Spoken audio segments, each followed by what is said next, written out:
I was president before some of you here were born, 1901 to 1909. And I was called a progressive Republican. You don't know what that means, do you? A progressive Republican, I was the first one, and perhaps the last. And I believed that human beings deserved the best possible government there was, the cleanest, most ethical government there was. And so I spent 8 years trying to help people the best way I could. And I believe that my program would now make me a liberal Democrat. Indeed, like that. All right. I know you want to hear some things I've written. It will take about 45 minutes, but I'll go as fast as possible. We have fallen heir to the most glorious heritage a people ever received. And each one of us must do his or her part if we wish to show that the nation is worthy of its good fortune. The Declaration of Independence derives its peculiar importance not from what America was, but from what she would become. She shares with other nations the present. She yields to them the past, but in return to her belongs the future. We here are the pioneers. And as we shape the course of the stream near its head, our efforts will have infinitely more effect in bending it in any given direction. So it is peculiarly incumbent upon us here today to act throughout our lives so as to leave our children a heritage for which we will receive their blessing and not their curse. It is not what we have that will make us a great nation. It is the way we use it. It is vandalism to destroy or permit the destruction of what is beautiful in nature, whether it be a cliff, a forest, or a species of animal or bird. The decimation of bison, the eradication of elk, the murder of bighorn sheep and deer and other species is a loss indicative of society's perception of our natural resources, that they are inexhaustible.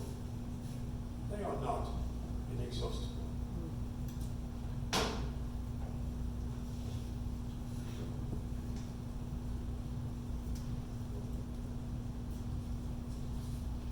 We turn our rivers and streams into sewers and dumping grounds. We pollute the air. We destroy forests and exterminate fishes, birds, and mammals, not to speak of vulgarizing charming landscapes with man's hideous works. We must celebrate and protect the glorious natural beauty of our land. Toward the end of my second term, members of Congress from the western states pushed a measure through Congress limiting me personally from inconveniencing them any further by proposing to set aside any more land for public use beyond the 5 great national parks we had managed to create in the West.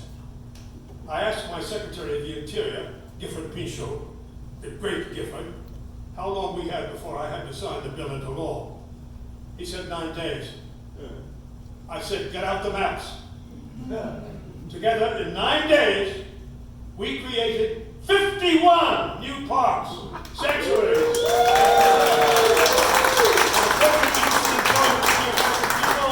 And then I signed that bill into law and I left office satisfied I'd done all the damage I could.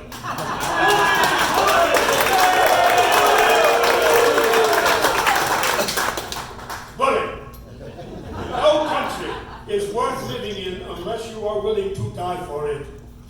And no country is worth dying for unless you are willing to live in it unselfishly, to do service, to be a torchbearer, content to run with the torch as far as you can, and then hand it to another runner before you fall. So, there are 2 things I want you to make up your minds to. First, that you are going to have a good time as long as you live.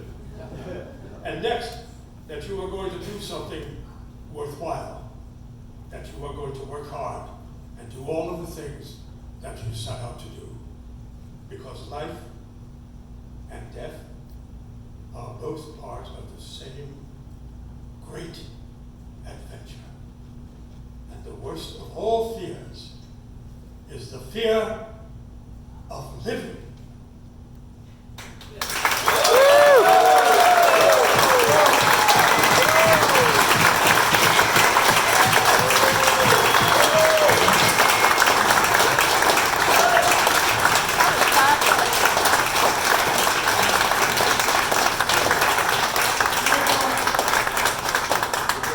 Roosevelt provided a counterbalance to those who sought to exploit our natural world for private gain.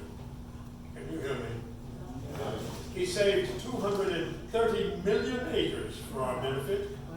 He created 150 national forests, 51 bird sanctuaries. He made 4 game reserves, 5 national parks, and 18 national monuments.